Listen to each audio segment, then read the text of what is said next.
నాది అని అనుకున్నప్పుడు పరిగెత్తాలి, నాది అనుకున్నప్పుడు టెన్షన్, నాది అనుకున్నప్పుడు మనకు కలవరాలు ఉంటుంది.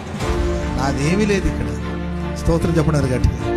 నేను యాత్రికుడు, నేను పరదేశి, పరలోకం నుండి వచ్చాను, తిరిగి పరలోకానికి వెళ్తానంతే.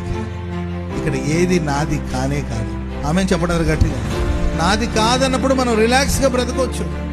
ఈ వస్తు నాది, ఇల్లు నాది, ఈ కుటుంబం నాది, ఇది నాది, వీళ్ళు నాకు సంబంధించిన అని మనం అనుకుంటున్నప్పుడు మన కలవరాల మధ్యలో సాగిపోవాల్సిన పరిస్థితి. యోబు అన్ని పోయిన హ్యాపీగా ఎందుకు ఉండగలిగాడంటే యెహోవా ఇచ్చాడు, యెహోవా తీసుకున్నాడు. స్తోత్రం చెప్పడం గట్టిగా. తల్లి గర్భం నుండి నేను వచ్చినప్పుడు ఏది తీసుకురాలేదు, తిరిగి వెళ్ళినప్పుడు నేను తీసుకెళ్లేది ఏమి లేదు. బంధాలు కావచ్చు, బాంధవ్యాలు కావచ్చు, సంబంధాలు కావచ్చు, అన్ని భూమి మీదకి వచ్చిన తర్వాత దేవుడు ఇచ్చాడు. మరలా ఈ లోకాన్ని విడిచి వెళ్ళేటప్పుడు నేను తీసుకెళ్లేది ఏమి లేదు. యెహోవా ఇచ్చాడు, యెహోవా తీసుకున్నాడు. ఆయనకి స్తుతి కలుగును గాక.